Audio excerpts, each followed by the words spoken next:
아멘. 네, 오늘 본문 말씀 가지고 우대주의, 하대주의라는 제목으로 하나님 말씀을 함께 살펴보도록 하겠습니다. 시편 82편 말씀 함께 나눴는데 큐티 본문에 해당되는 부분이 되겠습니다.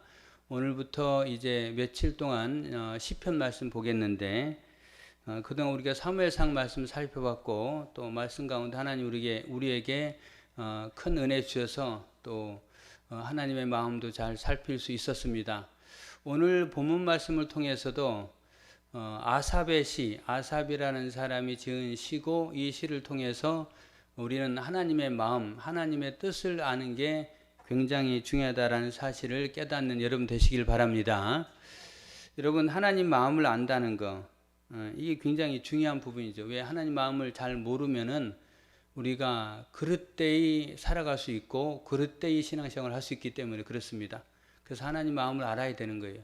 과연 하나님은 어떤 마음을 우리에게 원하실까? 그 마음은 어떤 마음일까? 이런 부분 오늘 말씀을 통해서 함께 살펴보고자 합니다.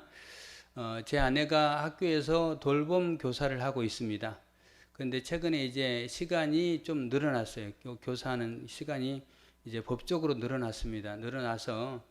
늘어난 시간 가운데 예전에 이제 그 고정된 시간 가운데 이제 시간 배정을 조금 달리 해야 되는데 시간 배정을 달리하는 부분에 이제 학교 측에서 뭐 이렇게 했으면 좋겠다라고 먼저 이야기를 했다고 합니다. 그런데 그 시간 배정한 부분을 보니까 돌봄 선생님들의 형편이나 상황은 많이 고려하지 않고 그냥 학교의 일방적인 그 편리에 따른 그런 시간 배정, 그 다음에 또 어떤 한 사람을 위한 그런 시간 배정의 모습, 이런 부분이 전개가 돼서 이제 그 대화할 시간이 있어서 그 대화 시간을 통해서 우리 돌봄 교사들은 이런 부분 때문에 요거를 이렇게 바꿔줬으면 좋겠습니다 라고 이야기를 했다고 합니다. 근데 그런 과정 속에서도 갑을 관계이기 때문에 또 학교 측에서는 때로는 조금 뭐 강압적이기도 하고 또 그런 부분에 이제 강요하기도 하고 뭐 이런 부분들, 그런 부분들로 이렇게 이야기를 했고 또 제 아내를 비롯한 몇몇 이제 돌봄 선생님들은 그렇게 하는 거는 현실적으로 쉬운 일이 아닙니다 라고 충분히 설명을 하고 납득을 시키고 그렇게 해서 그런 부분에 이제 보완책이 나오고 있는 그런 과정으로 전개되고 있다라고 드렸습니다. 그런 그 모습을 들으면서 제가 이제 뭐 제 아내가 이야기하는 게 듣잖아요. 들으면서 세상의 모습이 그런 모습이 아닐까. 그러니까 세상의 모습에 많은 사람들은 자기의 유리한 쪽으로 또 때로는 뭐 기득권이라면 기득권 아니면은 뭐 주도권을 가지고 있는 사람은 주도권에 근거해서 뭐 여러 가지 많은 것들을 진행해 나가려고 하는 부분들이 있죠. 그래서 사실은 이 세상이 불공평한 사회, 불의한 사회, 이런 사회다라고 할 수가 있겠습니다. 그래서 그런 부분을 조금 더 보완하려고 하는 부분이 뭡니까? 그거는 법을 제정하는 거잖아요. 법을 제정해서 그 제정된 법에 따라서 가능하면 공평하게 만들려고 하는 그런 모습이 법이라는 겁니다. 다만 이 법이라도요, 있더라도 민주주의 국가에서의 법과 공산주의 국가에서의 법은 분명하게 다르다는 겁니다. 그 다음에 군주 제도가 있는 그 국가의 법은 다르다는 겁니다. 그렇지 않겠습니까? 그래서 결국은 약한 사람, 또 때로는 알지 못하는 사람, 또 힘이 없는 사람들은 훨씬 불공평한 그런 모습으로 살아갈 수 있다. 그 다음에 그런 테두리 안에서 힘든 일을 당할 수 있다라는 부분도 생각해 볼 수 있겠습니다.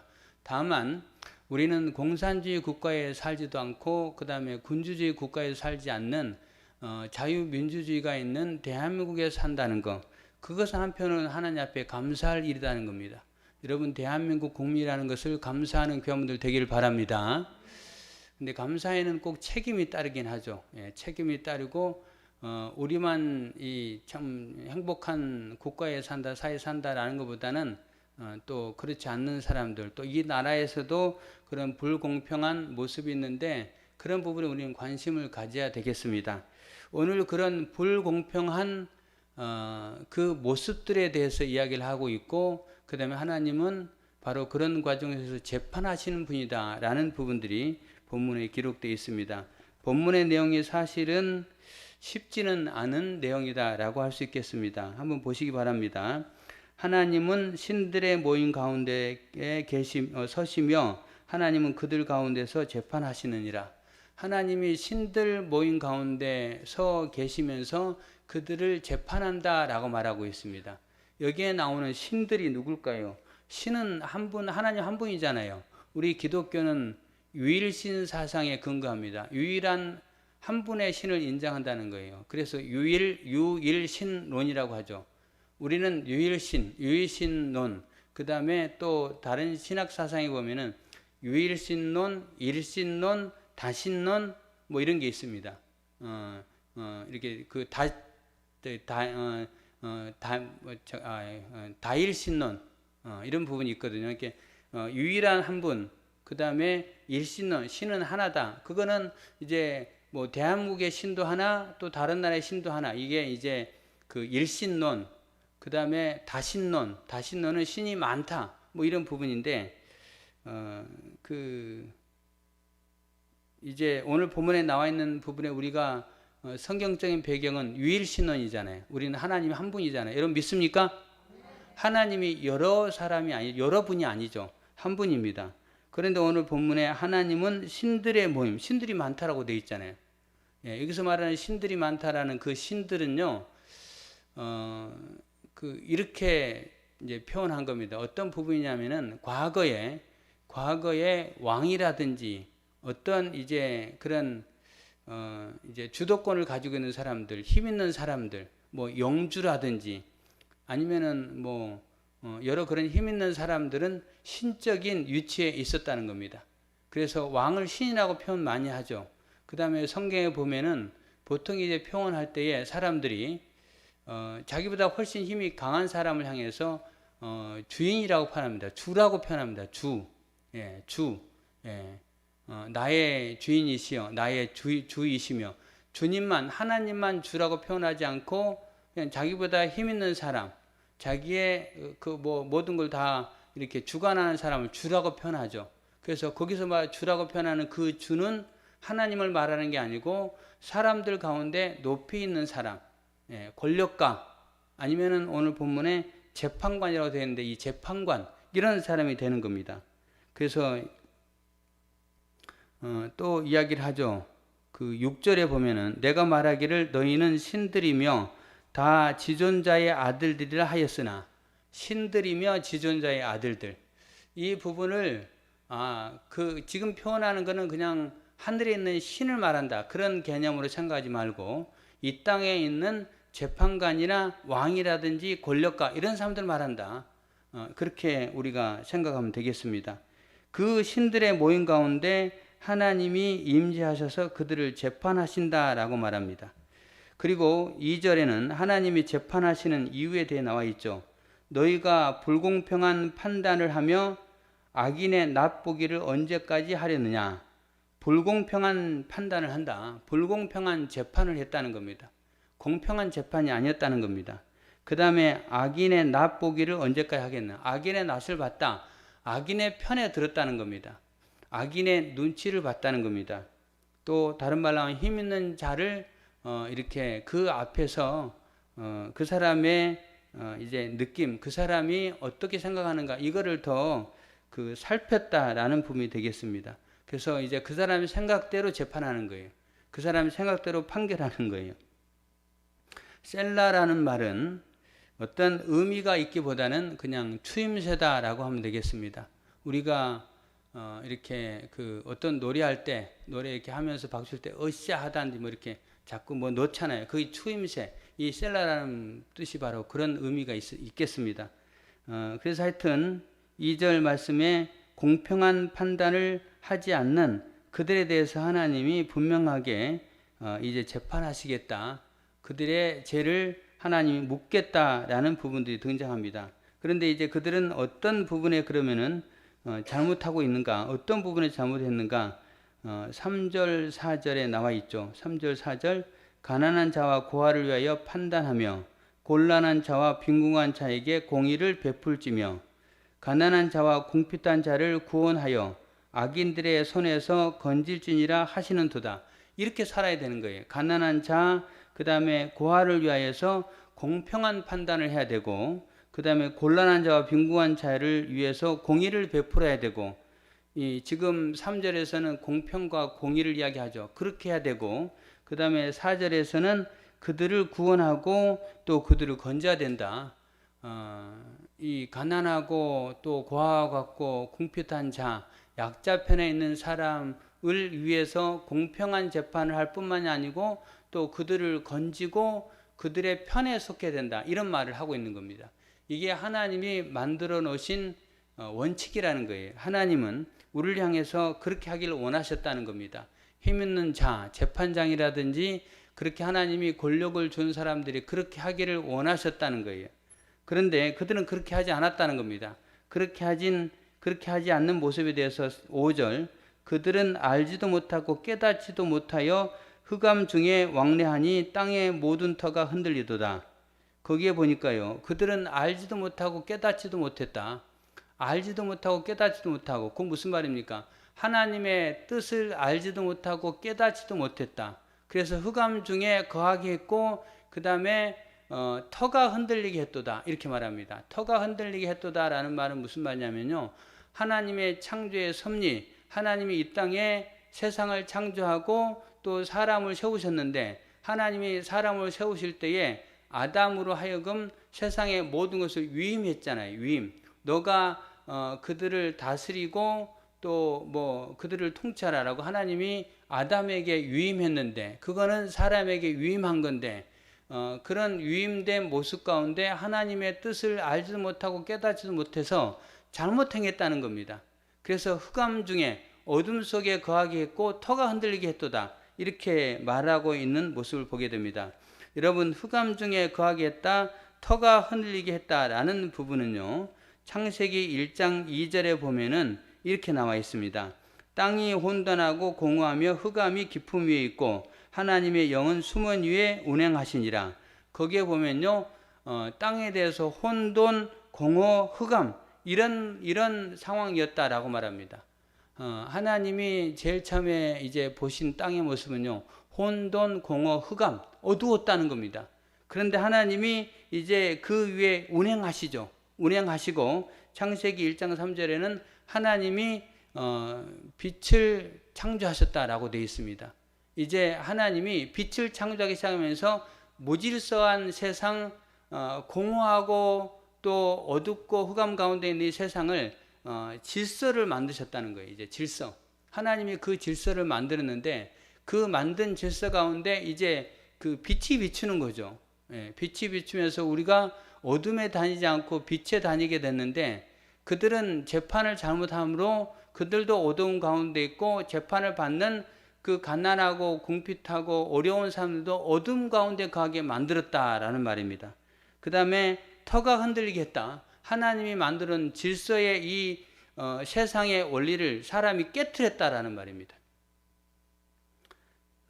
그렇게 이 세상의 사람들이 만들었다는 거예요.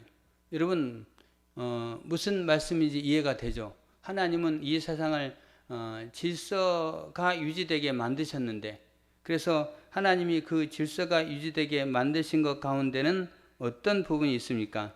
하나님이 이 세상에 은혜를 주시는데 그 은혜를 주시는 가운데 이런 부분도 있습니다.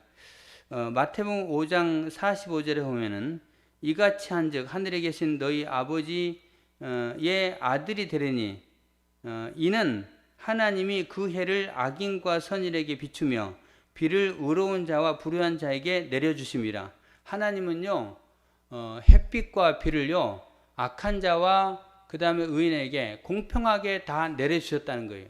이것이 하나님이 만들어진 창조의 원리입니다. 질서의 원리라는 거예요. 그런데 그 질서의 원리를 이 하나님을 알지도 못하고 제대로 깨닫지도 못하고 하나님 마음을 알지 못하는 사람들이 그것을 흐트러 버린 거예요. 흐트러 버렸고 어둡게 만들었고 또 결국은 하나님의 질서를 흔들리게 만들었도다 라고 말합니다. 그래서 하나님이 그들을 심판하십니다. 7절에 보면요, 그러나 너희는 사람처럼 죽으며 고관에 하나같이 넘어지리로다. 하나님이 그들을 이제 똑같이 사람의 죽음같이 죽게 만들겠다라고 말하고 있습니다. 여러분 재판관이라든지 또 아니면은 권력가라든지 많은 사람들부터 존경을 받는 그 위치에 있는 사람들의 죽음은 여러분 그 죽음조차도 사실은 아름다운 그런 모습으로 전개가 되잖아요. 그런데 마땅히 해야 될 그 재판관이라 하나님이 세우신 그 유임자들이 그 일들을 제대로 감당하지 못함으로 하나님이 그 사람들의 죽음조차도 다른 일반 사람들의 죽음과 똑같이 했다라고 말하고 있습니다. 똑같이 죽어서는 안 되는데 똑같이 만들어 버렸다라는 말이에요. 여러분 이거는 뭐 그럴 수도 있지라는 말이 아니고 저주일 수도 있다는 겁니다. 쉽게 말한다면 우리가 하나님 믿는 사람이잖아요. 하나님 믿는 사람이기 때문에 우리의 죽음은 거룩한 죽음이죠. 그리고 우리가 죽을 때 우리는 이제 영원한 천국으로 들려 올라가게 돼 있습니다. 정말로 영광의 면류관이 예비되어 있는 죽음인데 그 영광의 면류관을 받아야 될 죽음이 그런 죽음이 되지 않고 일반과 같은 죽음이 되고 결국은 하나님의 뜻을 온전히 이루지 못하는 삶을 살았기 때문에 그들에게 하나님의 심판과 지옥 형벌을 받을 수밖에 없는 그런 길로 가게 된다라는 말씀을 하고 있다라고 하겠습니다.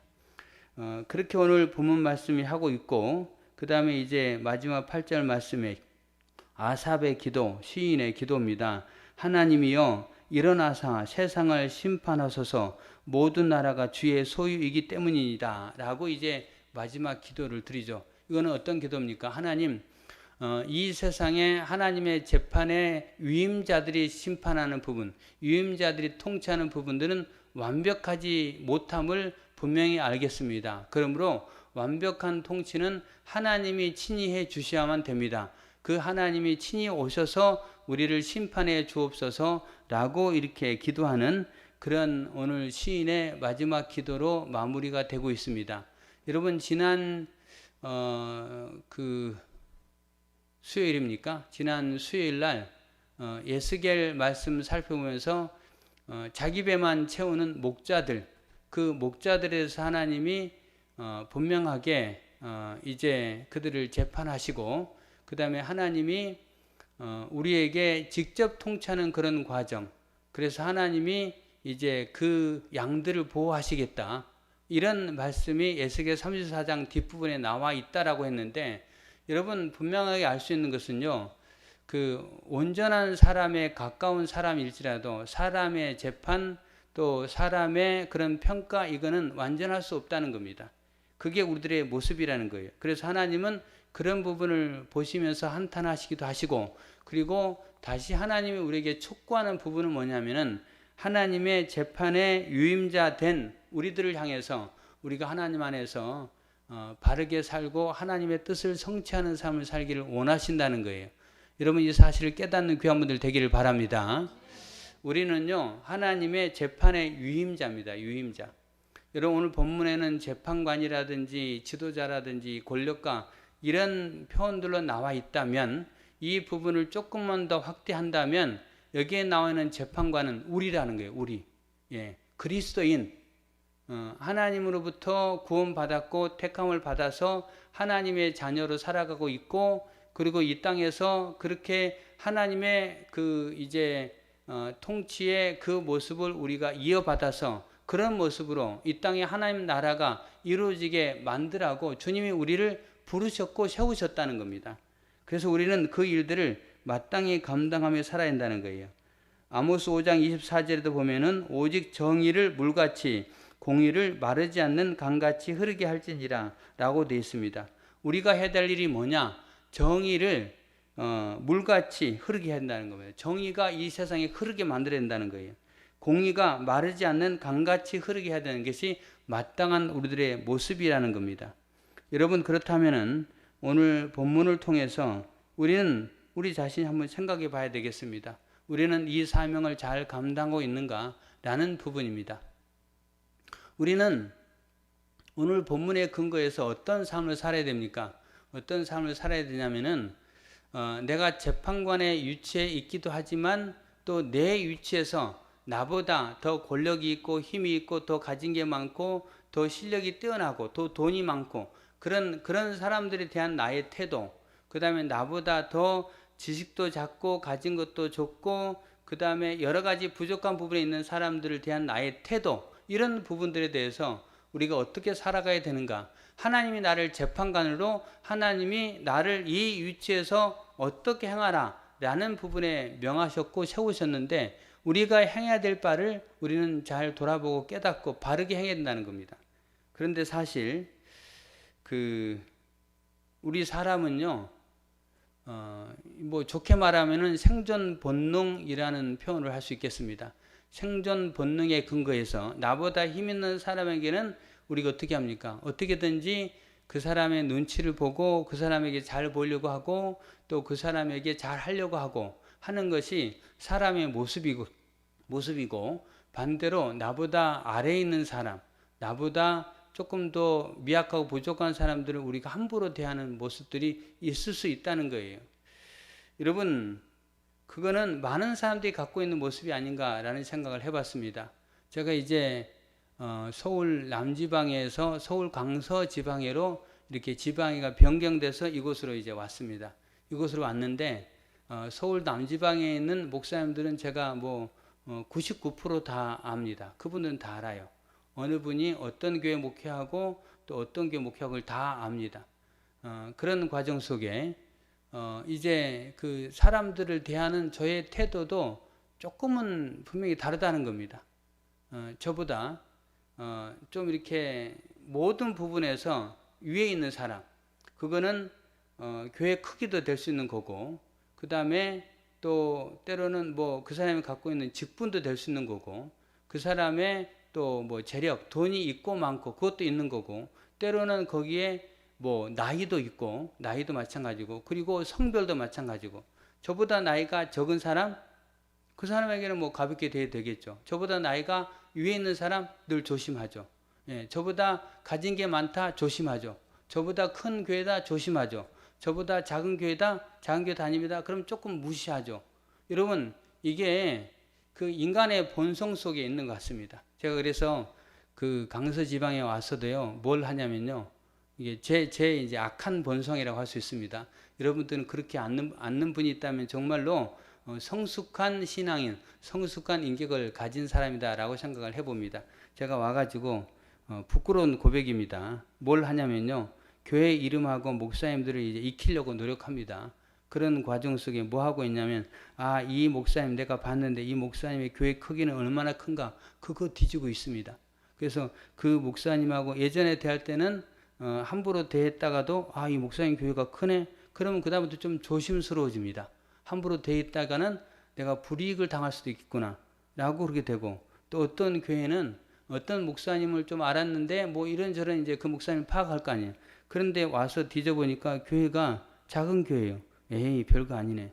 예, 이렇게 됩니다. 예, 그러면서 제가 오늘 본문 말씀하면서 나에게도 그런 본성이 있구나, 이런 부분들을 살펴보면서 하나님, 정말 이건 주님이 원하시지 않는 마음이라는 걸 깨닫습니다 라고 이렇게 고백했습니다. 여러분, 저의 고백인데 여러분들은 어떻습니까? 여러분들은 오늘 그 설교의 제목대로 여러분의 위에 사람들은 우대하고 그 다음에 아래 사람들은 하대하고 있지 않습니까?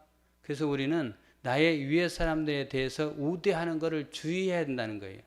나의 아래 사람들에 대해서 하대하는 것도 주의해야 된다는 겁니다. 이건 하나님의 뜻이 아니라는 거예요.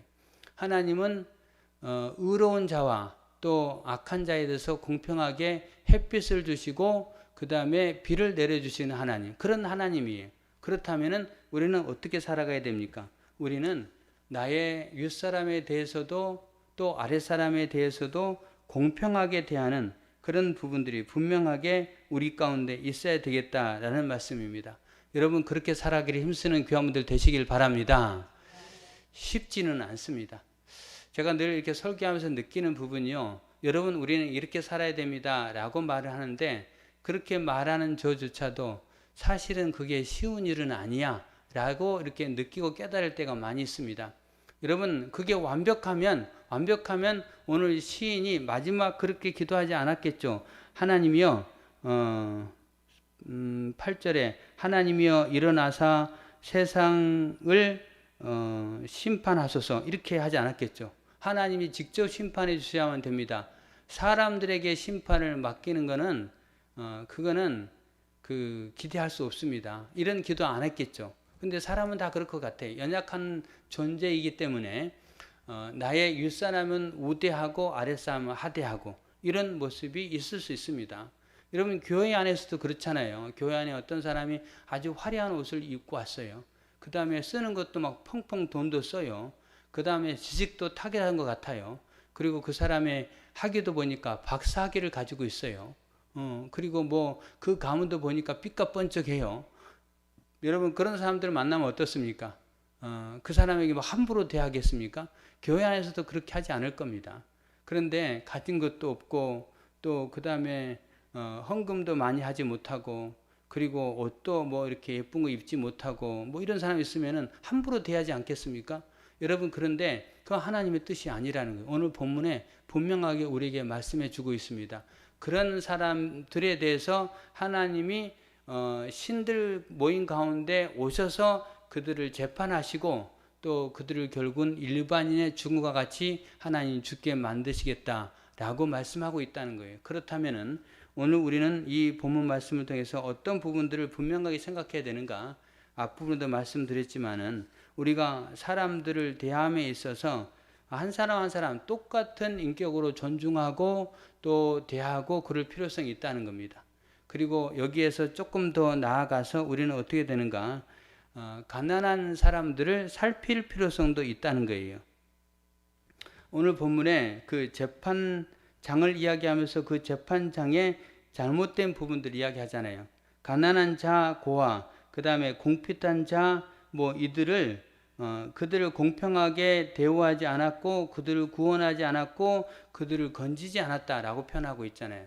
그러니까 우리는 그 우대라는 그 부분을 가지고 하되 위에 사람만 우대하는 게 아니고 아래 사람도 나보다 더 낮게 여기며 우대하는 것이 필요하다는 겁니다.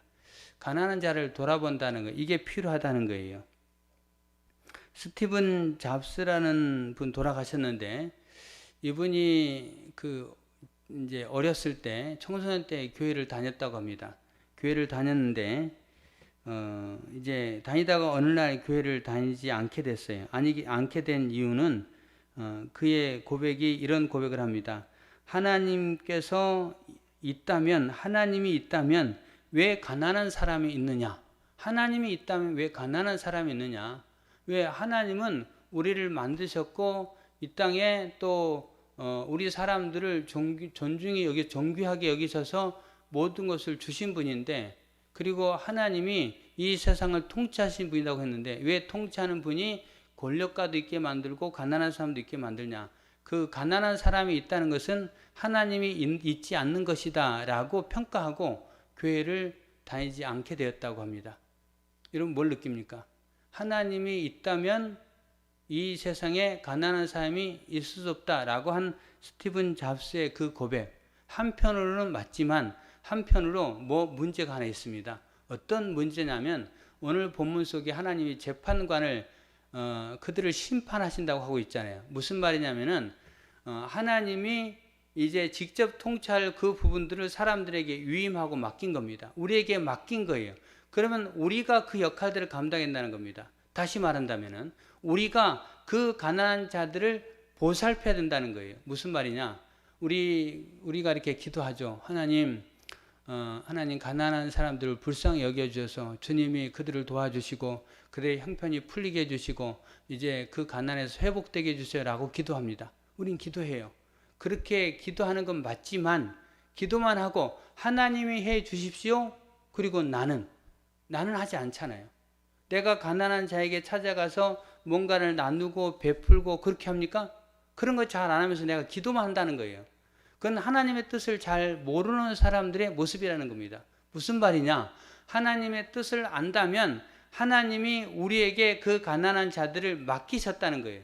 여러분 이 사실을 믿으시길 바랍니다.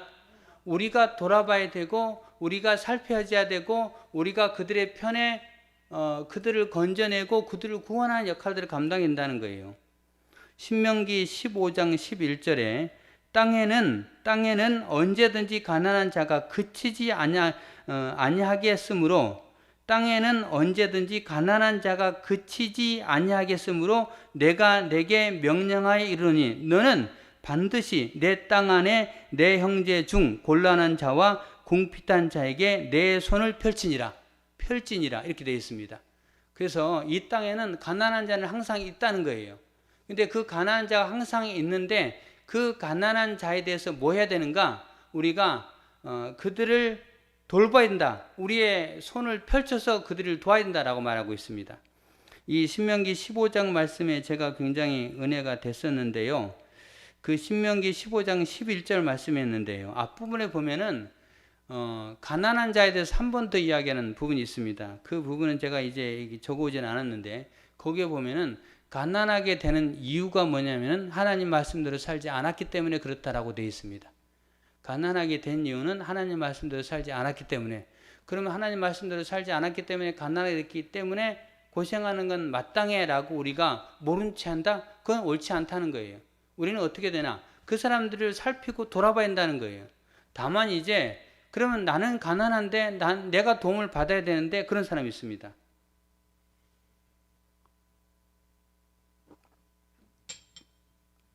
그런 사람들의 입장에서요. 상대방은 재판장으로 평가하고 나는 가난한 자로 평가하는 그런 잘못된 오류에 빠질 수도 있습니다. 무슨 말이냐면 오늘 본문 속에서 재판장은 우리 전부 다예요.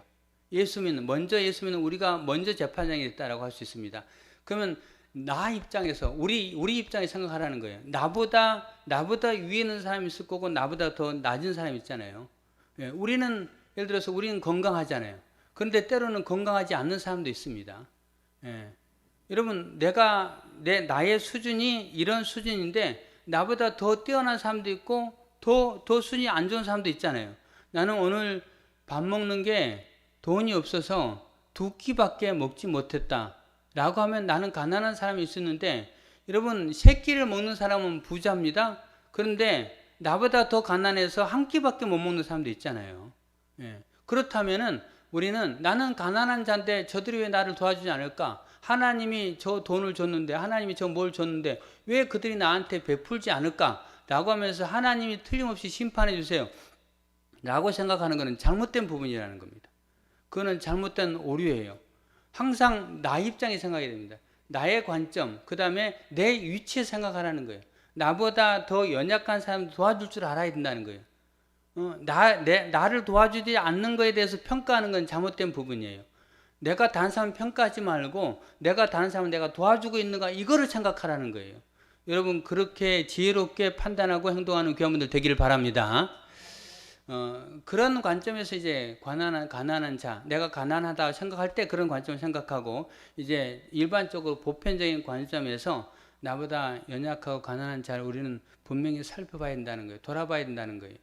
그래서 여러분 분명하게 오늘 말씀을 통해서 깨달아야 됩니다. 왜 깨달아야 되는가?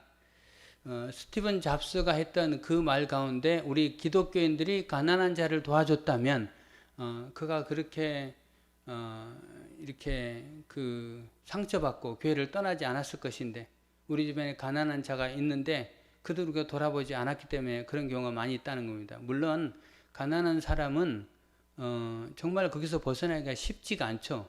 왜냐하면은 그 사람은 가난을 극복할 수 있는 그런 방법도 모릅니다. 그리고 또 때로는 허랑방탕한 모습도 보입니다. 저는요 가끔 이럴 때 허탈할 때 있어요. 어떨 때 허탈할 때 있냐면은 저보다 조금 더 어렵고 힘들다고 도와줬거든요. 도와줬는데 가만 살펴보니까 저보다 훨씬 더 좋은 환경에 살고 있어요. 더 좋은 환경에 살고 있는데 그런데 어렵다 그렇게 이야기하는 겁니다. 그래서 도와줬는데 나중에 그곳을 가보니까 훨씬 저보다 나은 위치였어요.